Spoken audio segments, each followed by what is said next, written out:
these creatures are eating another creature. Then the T-Rex comes and eats one of these creatures. Then the Meg comes up onto the beach and eats the T-Rex. Yeah, it beaches itself like an orca. Yeah. The T-Rex. How did that...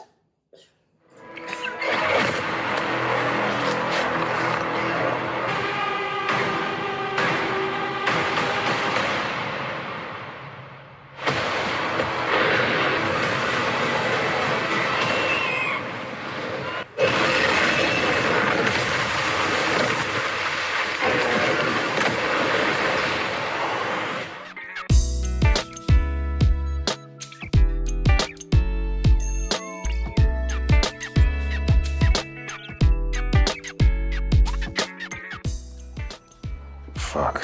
Today's episode of The List. Now, we're going to be reviewing The Trench, Meg 2, Meg 2. It's actually called Meg 2 on Wikipedia, which I don't even know what to say here. Well, let's just get started, I guess, going down the cast list. This movie stars... We've got Jason Statham as Jonas Taylor, Wu Jing as Juming Zhang, who's actually Su Yin's brother from the first movie. Did she die in the first movie? No, she lived. Why the hell wasn't she in the second movie? She died between movies. She didn't want to come back. She read the script and she was like, nah. I was we were watching it, I was, God damn it. Hold on.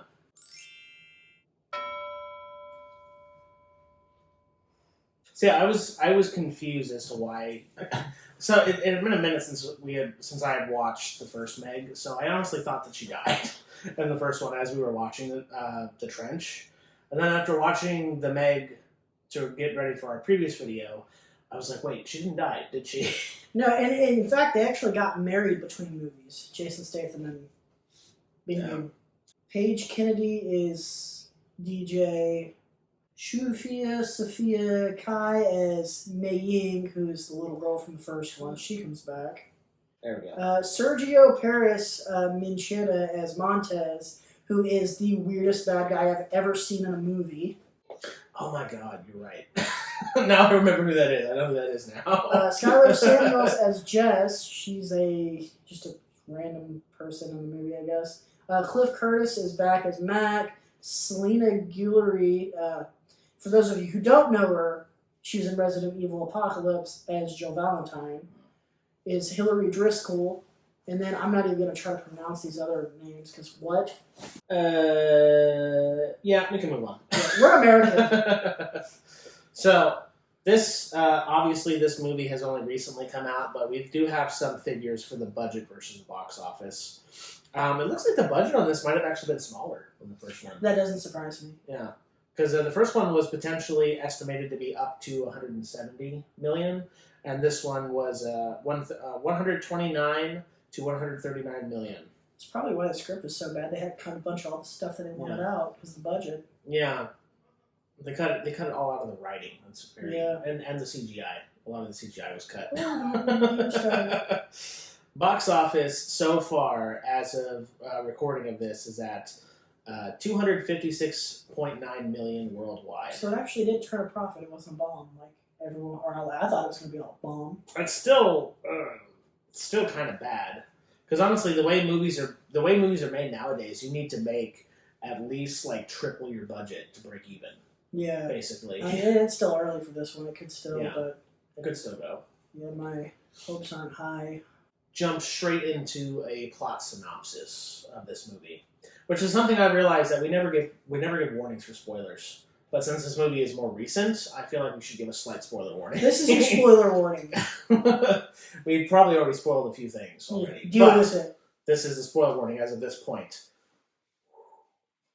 Funnily enough, we didn't really talk about the book in the last video, which is weird because we talked about it a lot in the original video that we recorded. Yeah. These movies are based off of a book series by Steve Alton called, the first one's called The Meg, a novel of deep terror. And the second one, quite fittingly, is just called The Trench. About as far as the similarities go, other than there's megalodon sharks and a megalodon eats a T-Rex. Yeah, no.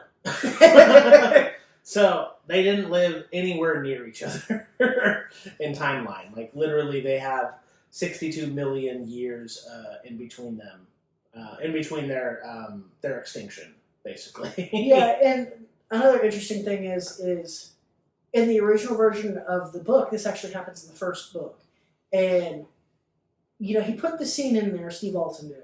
He actually rewrote his first book. He changed a bunch of stuff, like the way the Megalodon at the beginning of the first book is killed is changed in whenever he rewrote the book.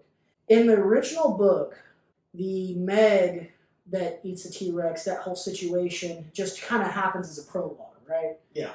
In the re-release, they kind of use a different type of framing narrative where it explains the scene that happens, and then it cuts to it's actually Jonas who is giving a presentation on what an encounter between a Megalodon and a T-Rex would have been like if they'd ever encountered each other.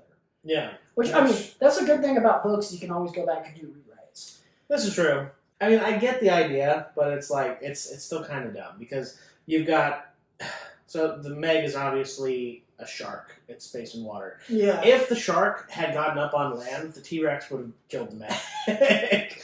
But vice versa. The T-Rex actually likely was a good swimmer. That's actually scientifically accurate.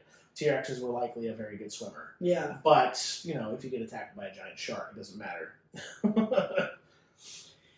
Anyways, that's neither really here nor there. But that is how this second movie starts off. And it's like these creatures are eating another creature, then the T-Rex comes and eats one of these creatures, then the Meg comes up onto the beach and eats the T-Rex. Yeah, it beaches itself like an orca. Yeah. The T-Rex. How did that... Whatever. It's just bad.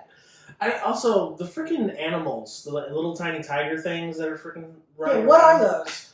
Why are they... Okay, so they're on the land in this opening scene, and then later on, they're in the trench. They're down under the water at the bottom of the ocean. That's not the way it works. Right. If you're an animal, I mean, I'm sure. I guess an animal could evolve to the point, but you can't. It's not going to be the exact same animal.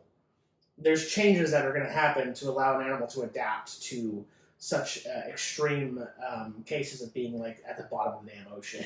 Yeah, and we'll get into that later because that whole sequence is just mind-numbingly bad. Yeah. This movie starts off. It starts off with the scene of a Megalodon killing a T-Rex. We've already talked about it. It was in the trailer. If you haven't seen it, that's your problem.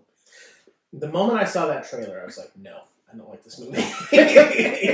And it's not because I think the T-Rex is cooler than the Megalodon. It's because it was just plain stupid. In the books, it actually makes more sense. Like the T-Rex actually chases something into the water and then gets stuck. Yeah. In this, the T-Rex is like walking back on land and the shark is like, no! I mean, and let's be real here though. You look at the sharks head on in this movie a lot, they look kind of dopey. They do. They're like,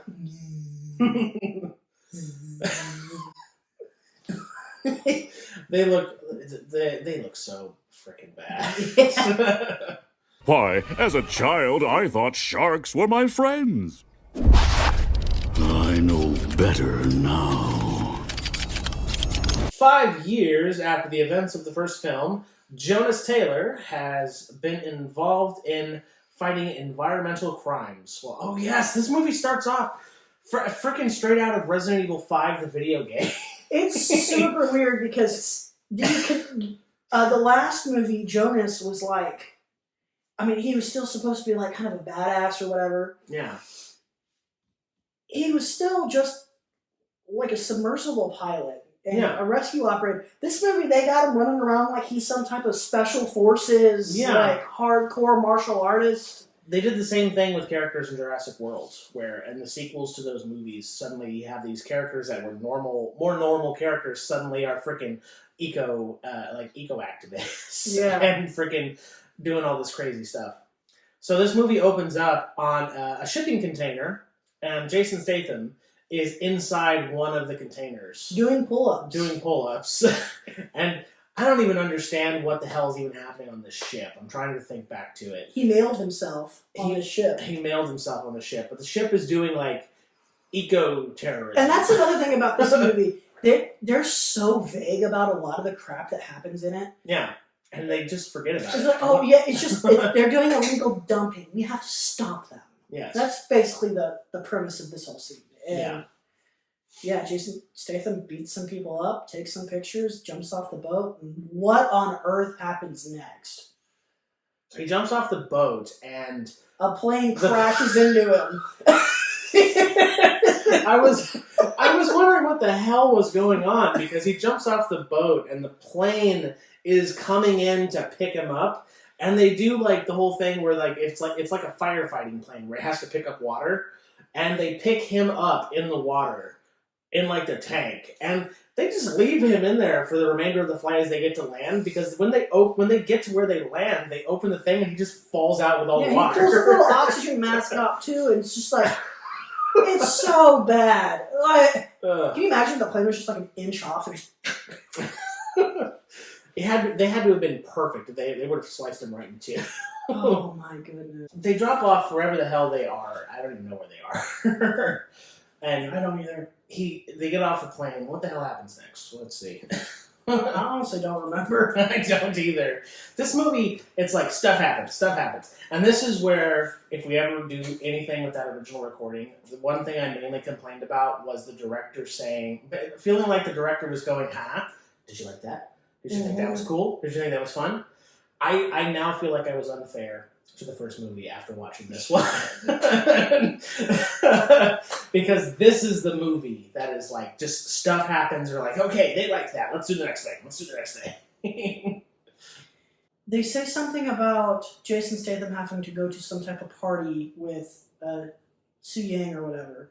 Not Su Yang, the little girl, who's now a teenager. The girl from the last one's brother is doing some type of presentation. Okay, now I remember. Yeah. Because they have a Meg in captivity, and they go to a party, and they're kind of showing off the shark and what they've accomplished, which is basically creating a big tank that the shark is just running around in. And what is the name of the shark? Because they named the shark Big Fucking Shark. Yeah. And it's one of the smaller Megs, actually. Yes, it is one of the smaller ones. And is it the scene before the party where they're trying to show that the guy has... No, that happens right after the party. Okay, that happens right after the party. Yeah. So they show the part. They have the party. They show off the Meg in captivity. And does any other plot relevant things happen? You meet Selena Gomez's character. Okay. Yeah, the walking around with the wine glass. Is that where we meet her? Yeah. Okay. I'm just gonna call her Cersei from this point on. That's about right. Without all the incest. Yeah. Well, you don't know. We didn't get that deep into her personal life. We didn't get that deep into anybody in this movie. What are you talking about? So, we meet her, and then we go on to Lee's brother is underwater, and they're like, everyone freaks out because someone's in the tank with the Meg. And apparently... Oh, I forgot about this. Apparently, no one knows that he's been doing this, but I guess he's been doing this for a while to show that the Meg is almost semi-trained to know who he is, to not attack him. So he gets in the water, and he has this clicker device, and he keeps clicking it as this Meg is swimming at him, and he's literally in a window in front of everybody, and everyone's like, well, we're about to watch this guy get eaten. And this is the first time where I really saw the cracks in the CGI, because the sharks in this movie look awful compared to the first movie. And I don't know how they made it look so bad. The sharks aren't even the biggest gripe I have with this movie. No, they're not, but they do look terrible.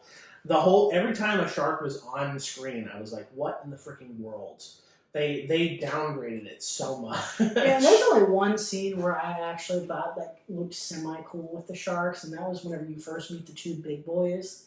Yeah. And they're kind of coming out of that smoke or whatever. And I thought that was cool. That was about it. Yeah. As far as the sharks go.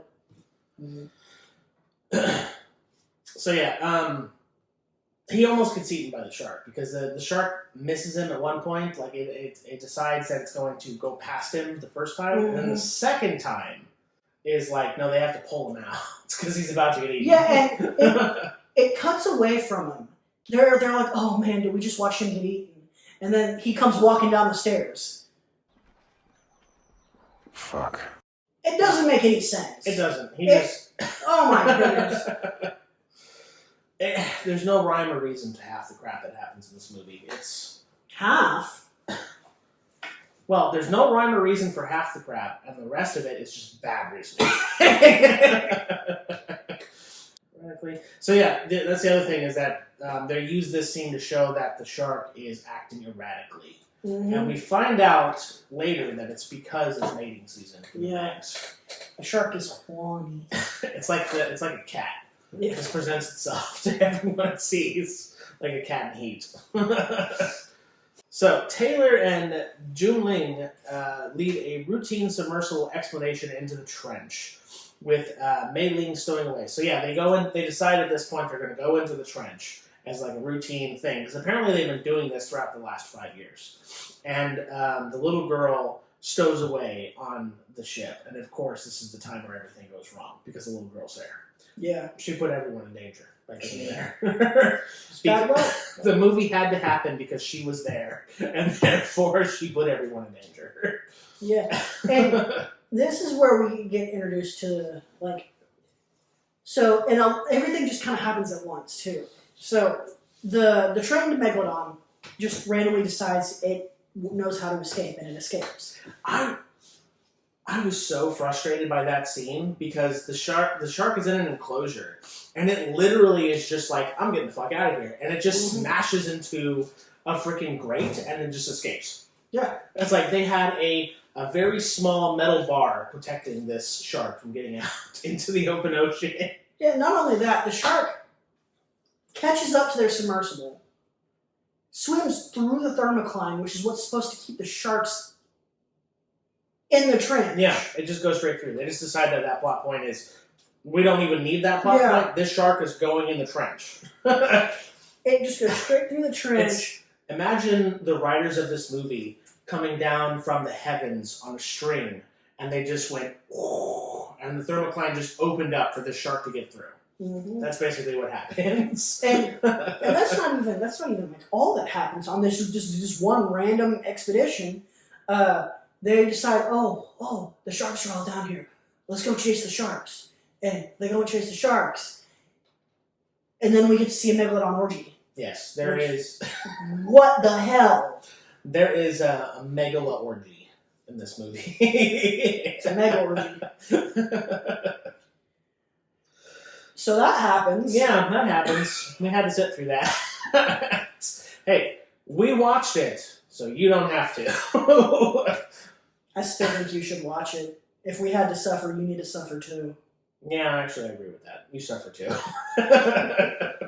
Then they come across this random mining operation that is down in the trench they had no idea existed beforehand.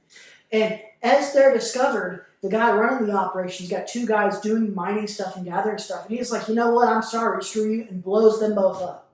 So, if I remember correctly, is it that he notices them on the scanner?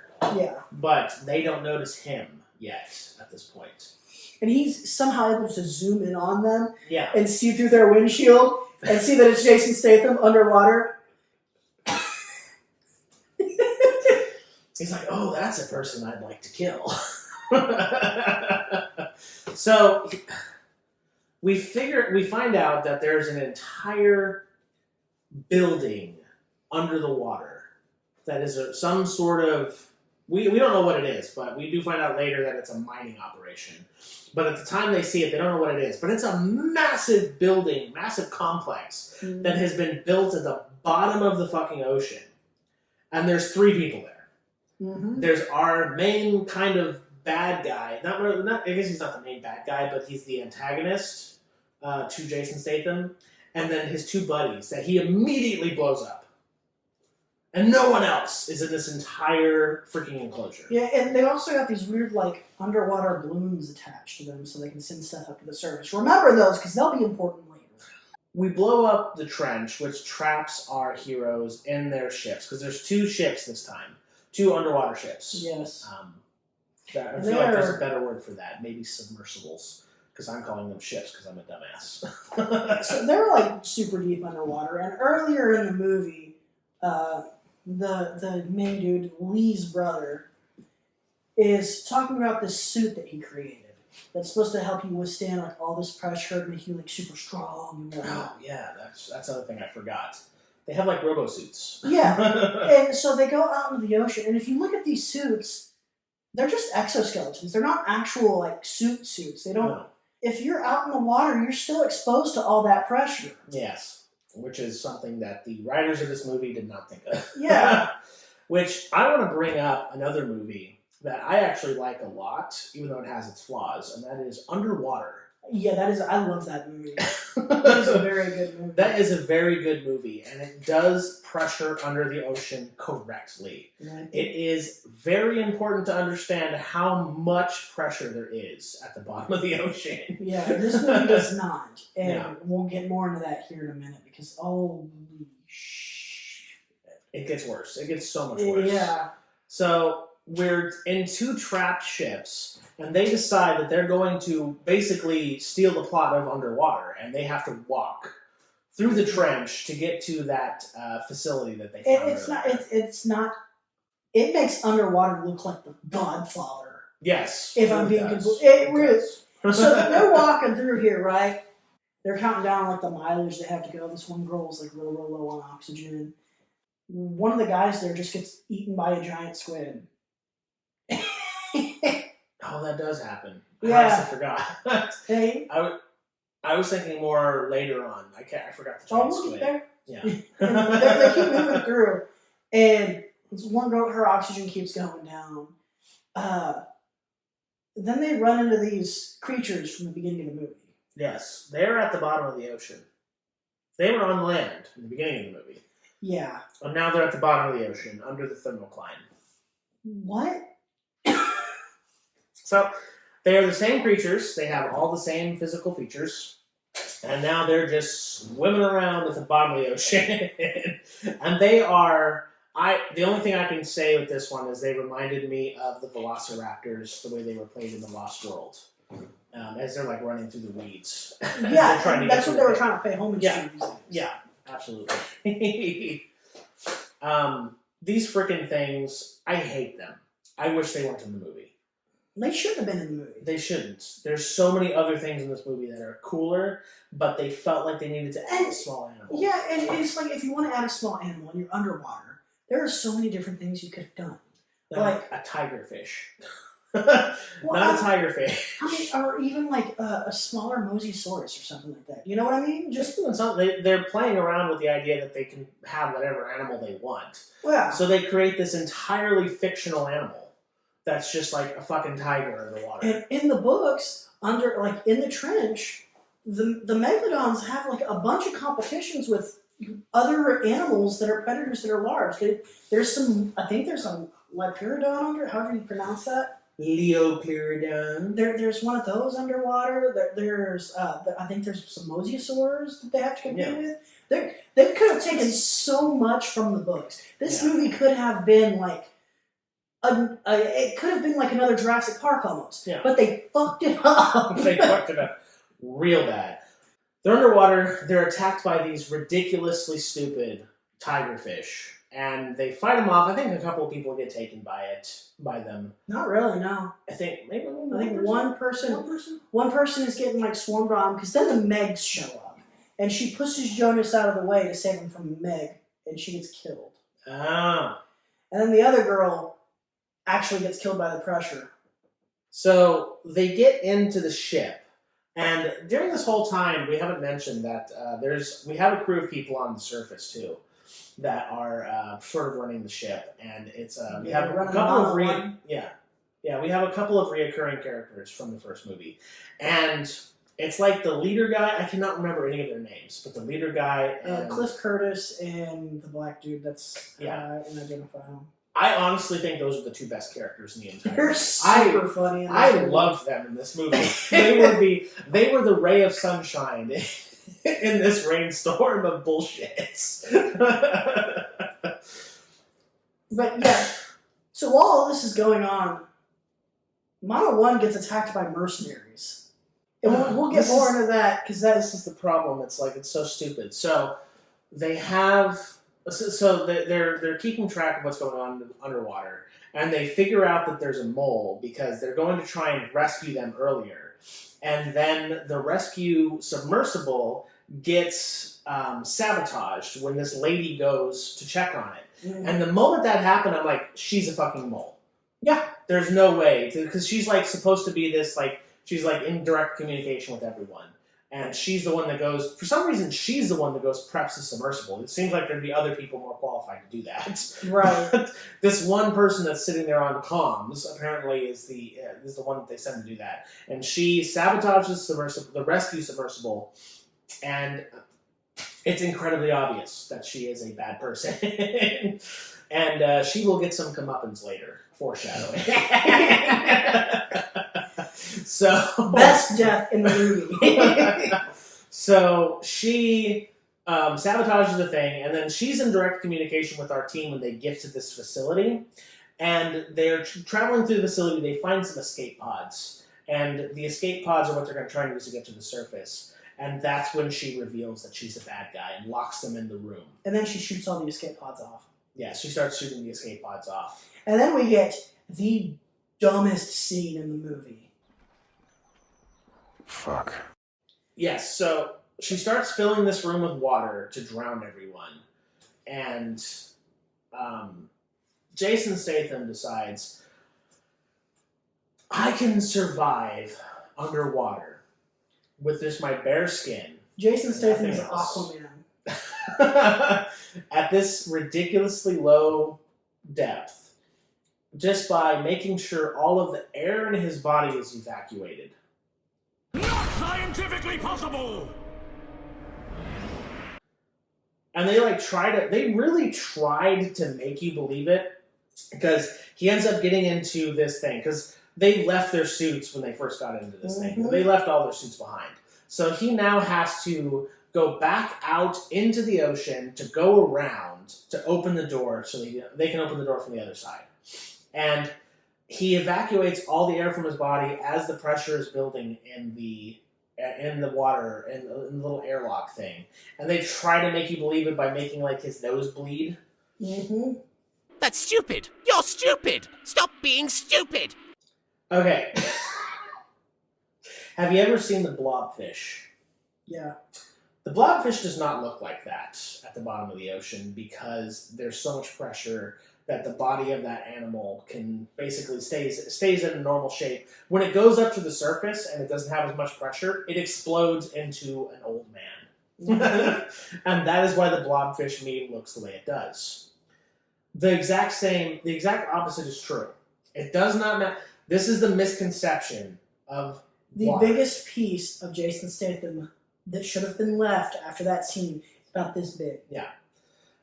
There's a misconception about water that water does not compress. That is not true. Water does compress under incredibly high pressure. Yeah, no, he should have been dead. He should have been Yes. dead. Plus, he's got all that water on, like, pushing him down. He shouldn't have been able to he move. shouldn't have been able to move. You literally have tons and tons of weight on top of you. He shouldn't. That entire scene is so ridiculously stupid that there's no way. No one did bother to even do a Google search to see if you could survive at the bottom of the ocean. Oh, and it gets better, too, because he somehow swims around the facility all the way back to where they came in. Yes. Gets through the door. He gets attacked by one of the tigers. Yeah, too. he fights off one of those things. Gets through the door, and then immediately gets knocked out by the bad guy. No, he is not knocked out by the bad guy. Or, no, he passes out. Yeah, he passes out. And rather than kill him right there, the bad guy just drags him through the facility. Yes. Instead of using the spear gun or bashing his head in or doing anything, this guy who literally his entire goal is to kill Jason Statham at this point. That's the only reason why this guy is even in the movie, is to kill Jason Statham. He has him dead to rights, knocked out on the floor, and decides to drag him into an entire other room so they can have a knife fight. Fuck. And he loses. He loses badly. I was honestly shocked that he didn't get eaten by the machinery. That's what I was expecting to happen, but he survives. Yeah. And it gets better. I do want to point out the one thing I wanted to say about the pressure under the water is when he was exposed to the pressure under the water, he would have been a pimple, just gone. Yeah, no, I don't get why they put that scene in there. I really don't. That was just the writers wrote themselves into a corner, and they decided that they had to get it out in some way, and that was the best they could come up It with. reminds me of Jason Statham's character from Spy, if you've ever seen that movie. I haven't. Where he's just like an over the top, like real ridiculous in it. It's a comedy. I don't remember who else is in it. I think Melissa McCarthy might be in it too. But he's like, at one point he's talking to somebody and he's like, yeah, there's one time I just showed this song back on with this song while I was he's just going crazy like that whole scene, and that's what it reminded me of. It's just ridiculous. You know? Just, Okay, so what happens after the knife fight? well, they have to get into another submersible to try to escape the facility, while mercenaries have taken over Mono 1. That's right, yeah. The mercenaries have taken over Mono 1 at this point, and what is the guy's name that carries the Gucci bag? I don't remember his What is name. his name? Cliff Curtis is the other guy that I I like. think it might be, it's Paige Kennedy. DJ. Yeah, DJ. Yes. Yes. This guy, DJ, in this movie, is one of the best characters in this He's movie. so funny in He's this so movie. awesome. He's carrying a Gucci bag that is filled with supplies because he learned from the previous movie that he needs to keep a certain amount of supplies on him at all times. My favorite part of the movie, other than like some of the stuff that happens in the third act, is whenever he's like, I'm gonna pepper spray him, and I'm gonna shut the door, and I'm gonna open the door again, and you can go out there and tase him. And he goes to pepper spray him, and then he goes straight out the door and runs into the pepper spray clouds like, oh! I have to assume that they might have actually used real pepper spray. And he just ran out not realizing that, and he just ran straight into actual pepper spray. I don't know if that's true, but I feel like that might have been what's happened. So the other main characters escape with the main bad guy's mini sub from that facility, and while they're getting away, the main bad guy grabs one of the balloons, cuts the rope off, and it takes him to the surface. Yes. Not scientifically possible! Yet another point of science being completely disregarded in this movie. The bends is a thing that most anyone who's gotten anything into like deep sea diving, even the smallest amount of research, will show you that the bends is when it's a difference in like the nitrogen and oxygen in your blood, and you have to rise very slowly, and you actually have to come to full stops. There's a whole thing about it because if you go straight to the surface, have you ever watched the show Metalocalypse? I've seen bits and pieces. For those of you that have seen it, there is a scene where they're at the bottom of the ocean and a guy gets sent to the top of the ocean real fast, and it's just a shot of him looking at the camera and screaming as his eyes explode. I don't know how scientifically accurate Metalocalypse is, but At least they tried to do something right. it's more accurate than this movie. Yeah, I still don't understand what they were thinking when they threw that in there. I do. They needed him to be in the third act. Yeah, they needed him to be in the third act because they wanted him to have another knife fight with Jason Statham. So yeah, that happens. The main crew gets to the surface and they confront the mercenaries and they go to rescue all their peers and whatnot. I don't like the brother in this movie. You don't like him? I don't like his character at all. I think he was put in there for Chinese audiences. Yeah. I found it weird because I felt like they kept playing that he was going to die repeatedly over and over and over again. They made it look like he was going to die, but they kept saving him at the last second. Yeah. and I thought that was weird because he ends up surviving the entire movie. Yeah, and I when I say Chinese audience, I don't mean like Chinese like American audiences. I mean like actual CCP China. Yeah. Well, that's the thing I felt about the first movie was it felt like it wasn't made. It was kind of partially made for American audiences. Yeah. It was mostly made for a Chinese audience because that's the thing is that all these movie makers want to make money off of China. Mm-hmm. That's very important. which is why I will go into deep arguments over how Disney and different things do, because they do all kinds of things to appear woke, but then they edit it all out for China. Yeah, we'll get into that. We'll get into that, especially whenever we start doing The Force Awakens and The Last Jedi and whatnot. Yeah. And any of the Avengers movies. But yeah, no, because there's that scene in it where it's just, I know it's supposed to be like a fun scene, and it is kind of, but when the brother's speaking Chinese, he's like, "You guys don't speak Chinese, you don't know what I'm saying, but my friend is going to sneak up behind you," and it's just like, I know that was supposed to be funny, but it just wasn't. That didn't really play. I mean, it was supposed to be funny. Yeah. He's taking a big risk, because what if one person there did speak Chinese? You don't speak Chinese, so oh. Let's see. I would love to see a movie like this, where it's like you have the main character who's supposed to be like this big badass and whatnot, and he's like goes to sneak up behind somebody to just try to take them out, and just a random henchman just beats their ass. Yeah. I think that'd be such a cool twist on it. Just. But yeah, they escape from the mercenaries after, some shenanigans happens. I think DJ pulls out a Desert Eagle at one point and starts shooting at people. Yes, he does. He has this big freaking anime gun. and so this is something I have to point out, because we've gone for a while now talking about this movie, and we've barely talked about the Megs. Yeah. Because the Megs are barely in this part of the movie. Yeah. They show up a couple times to be a little menacing from the side, but they might as well not exist. Yeah, I think up to this point of the movie, you don't see them very often other than like the Meg orgy, and then they eat the mercenaries. Yeah. At that one point. And because at that point, that's what happens, is that they're on the boats getting away, and the other boats that our heroes are on are using paddles so that they can go slower and quieter, and the mercenaries use the motor, and then they get chomped on. Yeah. We kind of set the stage for our final confrontation. Another thing we should note is that facility it exploded at one point, and during the explosion there was another hole formed in the thermocline. Yeah. And the first thing you see come out of the hole isn't even a Meg. It's the Kraken. It's the Kraken. Yeah. And everything sets the stage for the third act of this movie, which is by far the best part of this movie. It is the best part of this movie. Not because it's good. No, it's still bad. But it's freaking hilarious. It's the best part of this turd pie. Yeah. Pippin is back too.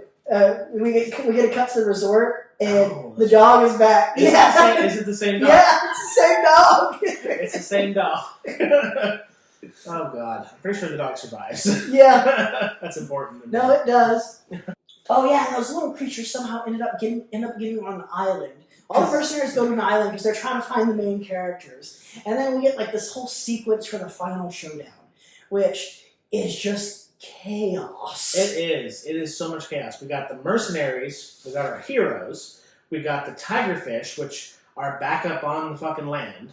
We have the Megs in the water, and we have the Kraken in the water. Yeah, and Jonas is like, his main thing, Jason Statham's character, his main thing is, okay, we have to kill the Megs. So he's take freaking, what was it, C4 to these harpoons, and he's like, okay, we're gonna kill him. He's made out of the paddles of the. Yes, he is on a jet ski with these C4 spears that he has made, and he's going around these Megs, and he actually, I think he kills one of them with these explosions. He's just jumping around throwing these spears to blow them up. And like while all this is going on, the other main characters are just getting into all sorts of trouble, and we've barely mentioned like the little girl in this movie who is just constantly getting into trouble, and she's kind of annoying. She's constantly getting in trouble. She has a complex where she wants to save people. Yeah. And that's kind of what they put it on. It's like, okay, she's gonna go save this person, she's gonna save this person, instead of keeping herself safe. Which I wouldn't say is a bad thing, it's just that constantly happens throughout the entire movie. But yeah, no, they're doing all this stuff. They have a couple different confrontations with the mercenaries, which get interrupted by these little... The tigerfish. The tigerfish. And The main girl just randomly shows up. The main bad guy girl, Cersei. Oh, that's another thing we haven't talked about her because she's just like barely is even in this. Oh yeah, and then there's the scene after the main bad guy, like going back to Mana 1. The main bad guy standing there with the girl who was like obviously a traitor earlier on in the movie, and he's talking. They're talking to each other, and they can see the Meg outside, and the Meg like kind of swims by and is like looking at her, and you can tell that it's looking at her. Yeah. And she's like, "Oh, don't worry, it's Meg proof." And she's about tapping on the glass, and then they turn around and they start talking, and the Meg just comes through the window and eats her. I can't believe we forgot to mention that when it happened. No, it was funny because like that scene made the whole theater crack and laugh. Yeah. That was so funny. I think, what were you saying? I think that we were the ones that started the laughing. It's like that happened and it was quiet, and then we both started laughing, and then other people started laughing.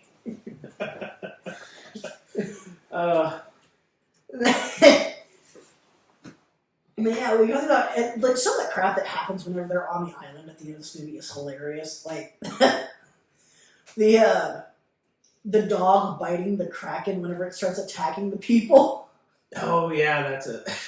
The dog bites the Kraken. Yeah, and then there's like a little boat thing because the Kraken takes out a couple of ships or something, a couple of boats. The guy's proposing. The guy's proposing, and the person he proposes, the woman he proposes to, gets fucking yeeted by the goddamn Kraken, and then he gets yeeted, and then the whole ship goes down. The main bad girl gets like taken off by the tigerfish. Why is she even on the island? I don't know. Why does she show up? She's freaking Cersei. Cersei shows up, and she's just on the island. The reason why she died because she didn't have her wine glass. Yeah. And then they do the whole scene where it's like clearly they're ripping off the Lost World. Yeah. With where the tigerfish are coming through the grass, and we talked about that earlier. Yeah. It's just so poorly done that it's like. It's like, why are they even there? Yeah. And he used the gasoline to like spray them, you know? Yeah. And this is another problem I have with that movie, is those fish live super deep underwater. Yeah. They have all that pressure pushing down on them all day, every day. Now they're on land, right? They're going to be strong as hell. Yes. And that dude fights one of them off with a piece of wood. Yeah. Fuck. The thing I wanted to bring up was there's a point in this whole kerfuffle that the mercenaries are chasing our good guys into this building, and then our other good guys get chased in this building by the tigerfish, and there's a big metal door, garage door, a little garage door, and they don't focus on it, but there is a short, quick moment where they show a big red button on the wall. And the second I saw that big red button, I'm like, I bet you someone's going to press that button. And so, at one point, all the mercenaries have all of our good guys in this shed, and DJ is right in front of the button. And Lee's brother reaches over and pokes him in the gut so that he backs up doing the fucking Pillsbury Doughboy laugh and hits the button, which unleashes the tigerfish on the mercenaries. Yeah. That's stupid. You're stupid. Stop being stupid. And throughout this, and you know, like we said, the last act is just chaotic. The last two things I really want to talk about with the last act are the fight between the Meg and the squid, which is like one of the few positives for me in this movie, just because it's so out there and it's so like it was fun. Yeah. I liked that. I liked that scene. Yeah. So the Kraken is like eating a bunch of people off of. There's like a boat island thing. Yeah. And there's like a bar there, and there's a point where our Lee's brother is like picked up by the Kraken and brought under the water, and you can see the beak going. All right, Peg. I'm just gonna do this. And if you get eaten, it's your own fault. No! Oh! My! Oh, the hell with it.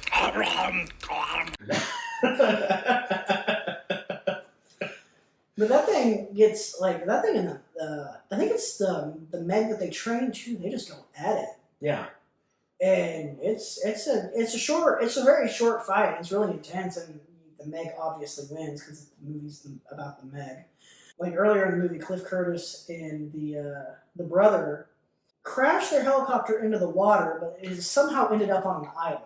Yes, because they hijacked Cersei's helicopter. Yeah. That's how they get it. I was just literally thinking, how the hell do they get a helicopter? Yeah.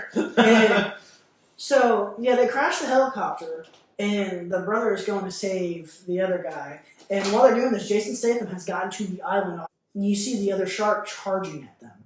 And what Jason Statham does here is he takes one of the helicopter rotors, and he picks it up, and the shark tries to eat him on the island, but it impales itself on the helicopter rotor. So you get this supposedly epic wide shot of Jason Statham just holding this thing up with the shark knife on it.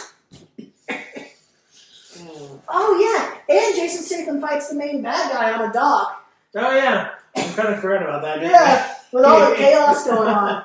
The ending of the freaking third act of this movie is just insane. It's bonkers. Yeah. As hell. If the whole movie would have been like that, I would have loved it.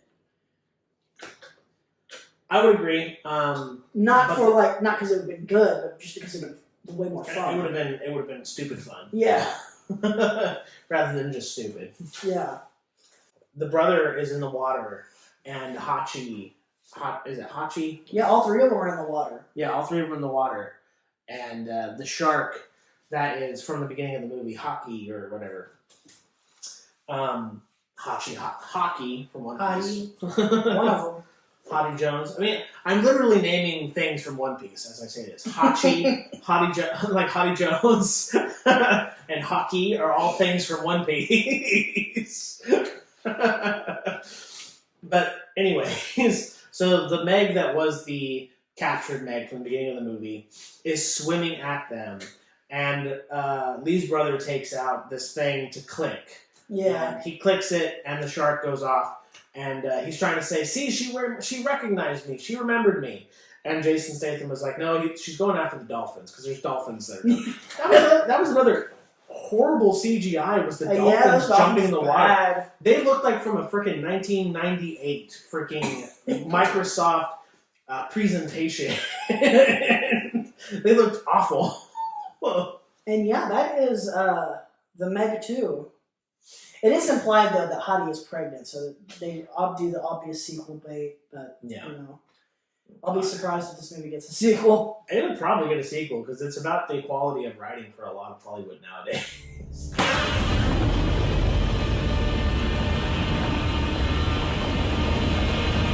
So for those of you who don't know, we score movies here. That's the primary focus of this podcast is we review movies by the numbers.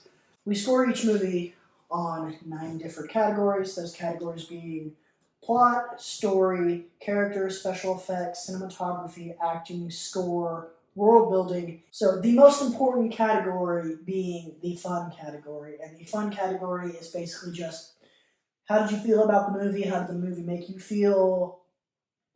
What are your personal thoughts on the movie? Yes. So with that being said, let's get started. We will start with the plot.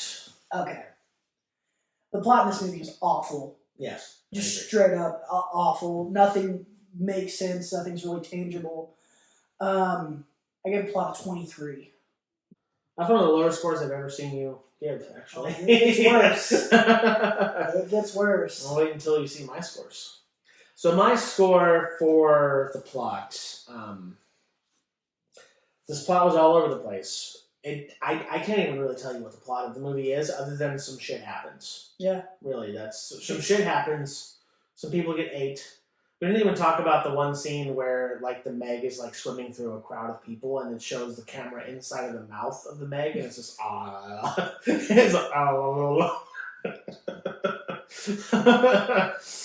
But I gave the plot a 10. Okay. I feel like that's a high score for it, honestly. Alright, next up is the story structure. Story just as bad as the plot. Yeah. Honestly, I gave story a 21. I gave it the same numbers, but in reverse. I gave it a 12. Slightly. So I would say the story structure was slightly better than the plot. I don't even think it matters. They're both just horrible. They're both bad. And I sat through Sharknado. All right. Next up is the characters. Okay, characters, this is one of the more positive scores I gave this movie. That being said, it's not much higher above average, and I feel like it still doesn't deserve this score. Yeah. I was trying to be nicer to this movie, because I thought it was going to be fun, but there are some characters that are at least interesting and fun to watch, so Yeah. I just kind of left it in that kind of average zone for me. Yeah.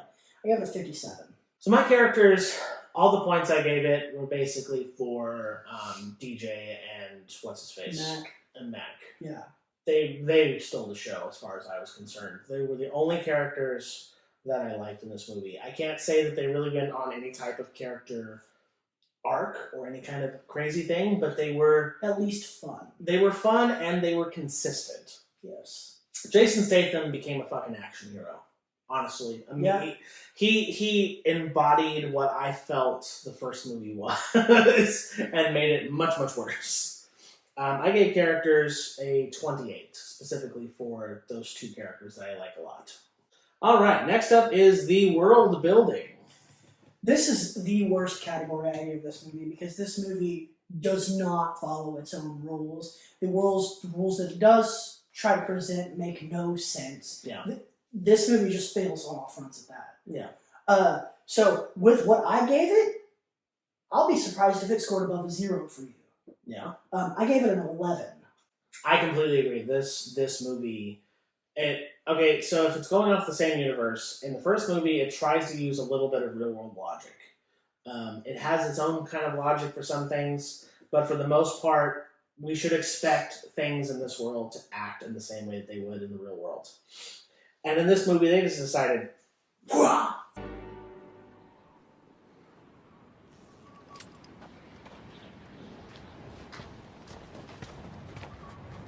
Throw it to the wind, because it's just bad. I didn't give it a 0, but I did give it a 1. I'm good. I gave it a single point. That one single point is because I feel like the only way I could really give it a 0 is if the world building. I don't know. The zeros are weird for me. I can imagine myself giving I a don't 0. think it deserves that point. I gave it 11 because I like it's a real low score for me. I don't know. It's really hard for me to give. The two scores it's hardest for me to give are a 0 and a 100. Those are the two hardest scores for me to give. I feel like something needs to be exponentially awful to get a 0, and needs to be exponentially awesome to get It's a going to 100. be so much fun. We're going to get drunk one night. We're going to watch some Asylum movies. Because you'll understand why you'll understand why my scores are the way they are as soon as you watch one of those. I'm sure. And if you give something like a 9 as a total score, it's just going to be a 0 across the board. For me. Or who knows? Maybe I'll freaking love it and I'll give it a high score. Who knows? That was me in Sharknado. Like Yeah. I was like, dude, this movie is horrible. I love it. All right. The next up is the acting. Acting in this movie is god awful. It is bad. There are some scenes where like there's people are saying their lines and they just have a monotone voice throughout the entire scene. And Yeah. it's noticeable. It is very noticeable. And you've got like Jason Statham in this movie, and even he just seems bored. Yeah. Until the third act. The third act, they look like they're genuinely having fun. Yeah. For some freaking reason, they decided the first 2 acts of this movie need to be a freaking James Bond, Yeah. freaking spy thriller. Yeah, but other than that, it's just bad, and you can't see past the bad in this movie. And like me, normally I can, but Yeah. I can't with this one. I gave acting a 20. I gave it a higher score. But once again, just like with characters, it's for 2 specific characters. Yeah. Because I felt like those 2 characters were acted well, and those were the only real major like good points I had. So I gave acting a 30. Okay. Specifically for those 2 characters and for nothing else. All right, special effects. Special effects in this, I originally was going to score it a little higher because I've seen worse, but then the thought kind of came to me. I'm not going to give it a straight up F, but I'm going to give it a D because the sharks look bad. I mean, I've seen worse, but it doesn't make it good. No, I would agree. I think I've seen worse is a good answer, but with the fact that this movie is a downgrade from the previous movie, and the previous movie is much older. And you can tell it's got a smaller budget. Yeah, absolutely. It's ridiculous. This movie is ridiculous, and it makes me mad the more I think about it. Yeah. I gave special effects a 46. I gave special effects a 20 because I've definitely seen worse, but I feel like this movie seriously is such a downgrade from the previous movie. Yeah. As I discussed in the first video and the Meg 1, this movie was so bad it made the first Meg look better to me. To the point where I actually kind of somewhat like the first Meg now. Even though I hated it for so long, I still somewhat kind of like it now. Alright, next up is the music for the score. So, and I'm sit on a completely opposite spectrum as the last movie and this movie, because the last movie it had those like foreign covers of all those like really like kind of those songs like the Hey Mickey and whatnot. This movie it tried to do it again, but it did it so much that it just became annoying. I didn't even notice it, honestly. Oh, it doesn't sound. I don't even remember what the songs were that they did that with, just because I was like it was getting on my nerves. So Yeah. And yeah, I gave the score a 30. I gave the score a higher score specifically because for the music I have nothing good or bad to say, so I have to follow my own rules, and I don't remember it. I have to follow my own rules and give it an average. So that's perfect 50 for me for music. I have my own rules for that reason. If it wasn't for that, the score would have been much lower for me. But yeah. All right, next up is cinematography. Cinematography. Yeah, I have nothing good or bad to say about it. There's a lot of shots that I don't like, or a lot of things about the movie that I don't like. Like I said, there's a few shots that I do like though, like the sharks coming out of the smoke, and that's the only shot I can really think of cinematography-wise. Yeah. In this whole movie, and whenever he's got the shark impaled, that looks cool. Yeah. It's dumb as shit, but it looks cool. That being said, I can't give it positive points for that, so I just left it at 50. So for cinematography, I can think of a few shots that I kind of liked, but there was so much that I didn't. I don't really have that much of a justification for the score I gave it. I feel like I might have given it too high of a score at 34. I can see that. So. All right, last up, and the most important score is the fun score, the entertainment score. How much did we like this movie? I absolutely despise this movie. Yeah. And it's sad, too. I've said that, like, this will be the third time saying this. This series could have been, like, the next Jurassic Park. The books are that, like, they go into that much depth. The books are just way more interesting. Yeah. The world the books build are way more interesting. And the first movie is fun. It's fun, and this movie was trying so hard to be the first movie. At the end of the movie, throughout the rest of the movie, I don't know what they were thinking. It's like they were writing a movie and they decided to just freaking cram some Megs into it, but the movie was not intended to even be a Meg movie. Well, yeah, it's just like... It's frustrating because I wanted this series to do good, and I wanted this series to be good. They failed. I mean, just straight up, this movie, they failed this movie. The writers failed this movie. It's sad, really, that this is what it's come to. We can't get interesting sci-fi movies anymore because this whole script feels like it was written by an AI. Like, for example, there's one scene in this movie where they're the brother. And they find the mining area, and they're looking at like all the stuff that they've mined, and like, oh, well, what is it? And he picks up this rock, and he goes, "It's rare earth minerals." Like, what kind of mineral is it? Is it unobtainium? And they never explicitly say it's like this mineral has enough computing power; it's worth like $1 billion a box. And it's like, cool. What is it? It's rare earth metals. And it's worth, they do say it's worth like billions or something. Yeah, it's just like, was this script written by a 12-year-old? Yeah, pretty much. It's just bad. It sucks because the third act of this movie is, like, there's a lot of fun to be had in the third act because it's, like, dumb fun, but the first 2 acts just destroy it. Yeah. And so, Fun, I originally was like, oh, maybe I'll give it an average score, but the more I think about it, the more agitated I get, so I gave Fun a 25. I completely agree with pretty much everything you just said. As I've said multiple times, I didn't like the first movie. I didn't find it fun. In fact, the time I watched it before this time for these recordings, I fell asleep like 20 minutes into the movie. And I slept through the entire movie. I might have woken up and saw that the movie was still on and then went back to sleep. Because I find sleeping more fun than watching the first Meg. This movie I hated so much and was so bad that it made me like the first one. The fun score for me for the Meg 2, The Trench, is a 5. I'm not surprised. Yeah. I will not watch this movie again. I have no interest in watching this movie again. I might watch this movie again if I'm drunk and I want to talk crap about it. Yeah. We could do that on a live stream. That could be a live stream one day. Yeah. Yeah. After we do that with The Last Jedi. Yeah. What is your final score? My final score for the Meg 2, The Trench, came out to a whopping 31.44, which in my opinion is too high. So that puts your score at a 3.1 out of 10.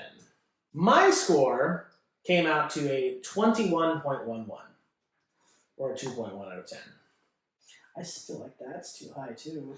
I do feel like that's too high, especially for me. The only reason it got that high was because music, I couldn't give it a score because I couldn't remember it. I had nothing good or bad to say.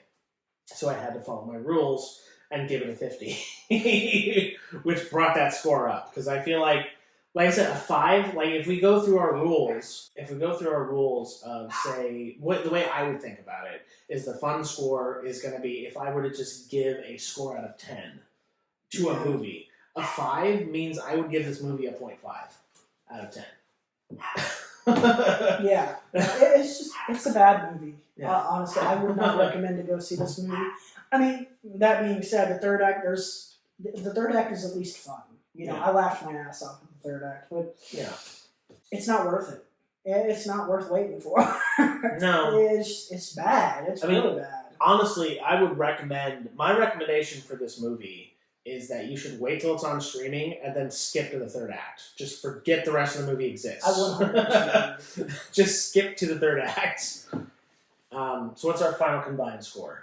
Our final combined score for Meg 2, The Trench, is a 26.27.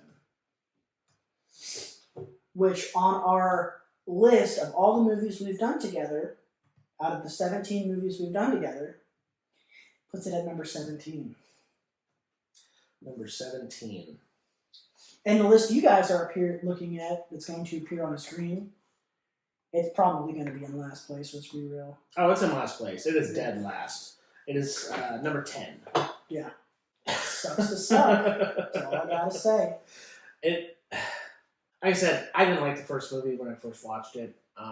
This movie, I saw the trailer and was like, I don't like it. I knew from the trailer that I was like, no, I think this is going to be a bad movie. See, when I first saw the trailer, I thought it was at least going to be fun. Yeah. And, third act was fun, but all the footage from the trailer was from the third act. Yeah, pretty much. Except for the T-Rex. Yeah, that's from the very beginning of the movie. Pretty much. This has been today's episode of The List. I'm very sad now because I wanted that series to be good, and it's not. It's not. Yeah. Once again, not a sponsor, but I would appreciate it. So, if you have any thoughts on this video, to please leave a comment. If you liked it, like it. If you disliked it, dislike it.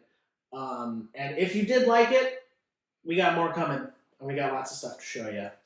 We would appreciate if you could subscribe to us. Yeah, also don't forget to look us up on Feet Finder. Yes, our Feet Finder. Well, we got Fin Finder and Feet Finder. Yeah. So. They both totally exist. Yes, absolutely.